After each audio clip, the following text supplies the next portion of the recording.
रामायण क्या है? एक रात की बात है। माता कौशल्या जी को सोते में अपने महल की छत पर किसी के चलने की आहट सुनाई दी। नींद खुल गई। पूछा कौन है?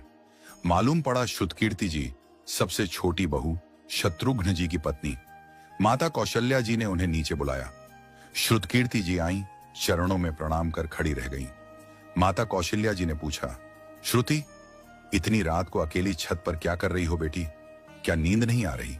शत्रुघ्न कहाँ है? श्रुति कीर्ति की आंखें भर आईं, मां की छाती से चिपटी, गोद में सिमट गईं। बोली, मां, उन्हें तो देखे हुए 13 वर्ष हो गए। उफ! कौशल्या जी का हृदय कांप कर झटपटा गया। तुरंत आवाज लगाई। सेवक दौड़े आए। आधी रात ही पालकी तैयार हुई। आज शत्रुघ्न जी की खोज होगी। मां चली। आपको मालूम है शत्रुघ्न जी कहाँ मिले? अयोध्या जी के जिस दरवाजे के बाहर भरत जी नंदीग्राम में तपस्वी होकर रहते हैं, उसी दरवाजे के भीतर एक पत्थर की शिला है। उसी शिला पर अपनी बाह का तकिया बनाकर लेटे मिले। मां सिराहने बैठ गईं, बालों में हाथ फिराया तो शत्रुघ्न जी ने आंखें खोली। मां! उठे, चरणों में गिरे। मां, आपने क्यों कष्ट किया? मुझे बुलवा लिया होता। मां ने कहा, शत्रुघ्न यहां क्यों? शत्रुघ्न जी की रुलाई फूट पड़ी। बोले, मां, भैया राम जी पिताजी की आज्ञा से वन चले गए। भैया लक्ष्मण जी उनके पीछे चले गए। भैया भरत जी भी नंदीग्राम में हैं। क्या ये महल, ये रथ, ये राजसी वस्त्र विधाता ने मेरे ही लिए बनाए हैं? माता कौशल्या जी निरुत्तर रह गई। देखो क्या है ये राम कथा। ये भोग की नहीं, त्याग की कथा है। यहां त्याग की ही प्रतियोगिता चल रही है और सभी प्रथम हैं। कोई पीछे नहीं रहा। चारों भाइयों का प्रेम और त्याग एक दूसरे के प्रति अद्भुत, अभिनव और अलौकिक है। रामायण जीवन जीने की सबसे उत्तम शिक्षा देती है। भगवान राम को 14 वर्ष का वनवास हुआ तो उनकी पत्नी सीता मैया ने भी सहर्ष वनवास स्वीकार कर लिया। परंतु बचपन से ही बड़े भाई की सेवा में रहने वाले लक्ष्मण जी कैसे राम जी से दूर हो जाते? माता सुमित्रा से तो उन्होंने आज्ञा ले ली थी वन जाने की, परंतु जब पत्नी उर्मिला के कक्ष की ओर बढ़ रहे थे तो सोच रहे थे कि मां ने तो आज्ञा दे दी, परंतु उर्मिला को कैसे समझाऊंगा, क्या बोलूंगा उनसे? यही सोच विचार करके लक्ष्मण जी जैसे ही अपने कक्ष में पहुंचे तो देखा कि उर्मिला जी आरती का थाल लेके खड़ी थी और बोली, आप मेरी चिंता छोड़ प्रभु श्री राम की सेवा में वन को जाओ। मैं आपको नहीं रोकूंगी। मेरे कारण आपकी सेवा में कोई बाधा ना आए, इसलिए साथ जाने की जिद भी नहीं करूंगी। लक्ष्मण जी को कहने में संकोच हो रहा था, परंतु उनके कुछ कहने से पहले ही उर्मिला जी ने उन्हें संकोच से बाहर निकाल दिया। वास्तव में यही पत्नी का धर्म है। पति संकोच में पड़े उससे पहले ही पत्नी उसके मन की बात जानकर उसे संकोच से बाहर कर दे। लक्ष्मण जी चले गए, परंतु 14 वर्ष तक उर्मिला ने एक तपस्विनी की भांति कठोर तप किया।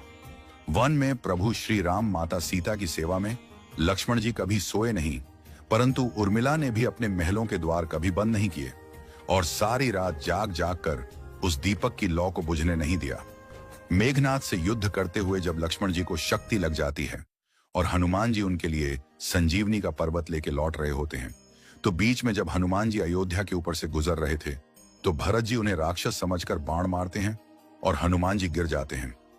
तब हनुमान जी सारा वृत्तांत सुनाते हैं कि सीता जी को रावण हर ले गया, लक्ष्मण जी युद्ध में मूर्छित हो गए हैं। ये सुनते ही कौशल्या जी कहती हैं कि राम को कहना कि लक्ष्मण के बिना अयोध्या में पैर भी मत रखना, राम वन में ही रहे। माता सुमित्रा कहती हैं कि राम से कहना कि कोई बात नहीं, अभी शत्रुघ्न है, मैं उसे भेज दूंगी। मेरे दोनों पुत्र राम सेवा के लिए ही तो जन्मे हैं। माताओं का प्रेम देखकर हनुमान जी की आंखों से अश्रुधारा बह रही थी, परंतु जब उन्होंने उर्मिला जी को देखा तो सोचने लगे कि यह क्यों एकदम शांत और प्रसन्न खड़ी है। क्या इन्हें अपनी पति के प्राणों की कोई चिंता नहीं? हनुमान जी पूछते हैं, देवी, आपकी प्रसन्नता का कारण क्या है? आपके पति के प्राण संकट में हैं। सूर्य उदित होते ही सूर्य कुल का दीपक बुझ जाएगा। उर्मिला जी का उत्तर सुनकर तीनों लोकों का कोई भी प्राणी उनकी वंदना किए बिना नहीं रह पाएगा। उर्मिला बोली, मेरा दीपक संकट में नहीं है, वो बुझ ही नहीं सकता। रही सूर्योदय की बात, तो आप चाहें तो कुछ दिन अयोध्या में विश्राम कर लीजिए, क्योंकि आपके वहां पहुंचे बिना सूर्य उदित हो ही नहीं सकता। आपने कहा कि प्रभु श्री राम मेरे पति को अपनी गोद में लेकर बैठे हैं। जो योगेश्वर प्रभु श्री राम की गोदी में लेटा हो, काल उसे छू भी नहीं सकता। यह तो वो दोनों लीला कर रहे हैं। मेरे पति जब से वन गए हैं तब से सोए नहीं हैं। उन्होंने न सोने का प्रण लिया था, इसलिए वे थोड़ी देर विश्राम कर रहे हैं, और जब भगवान की गोद मिल गई तो थोड़ा विश्राम ज्यादा हो गया। वे उठ जाएंगे। और शक्ति मेरे पति को लगी ही नहीं, शक्ति तो प्रभु श्री राम जी को लगी है। मेरे पति की हर श्वास में राम है, हर धड़कन में राम, उनके रोम रोम में राम है, उनके खून की बूंद बूंद में राम है। और जब उनके शरीर और आत्मा में ही सिर्फ राम है तो शक्ति राम जी को ही लगी, दर्द राम जी को ही हो रहा। इसलिए हनुमान जी आप निश्चिंत होके जाए, सूर्य उदित नहीं होगा। राम राज्य की नींव जनक जी की बेटियां ही थीं, कभी सीता तो कभी उर्मिला। भगवान राम ने तो केवल राम राज्य का कलश स्थापित किया, परंतु वास्तव में राम राज्य इन सब के प्रेम, त्याग, समर्पण और बलिदान से ही आया। जिस मनुष्य में प्रेम, त्याग, समर्पण की भावना हो, उस मनुष्य में राम ही बसता है। कभी समय मिले तो अपने वेद, पुराण, गीता, रामायण को पढ़ने और समझने का प्रयास कीजिएगा। जीवन को एक अलग नजरिए से देखने और जीने का सोर मिलेगा।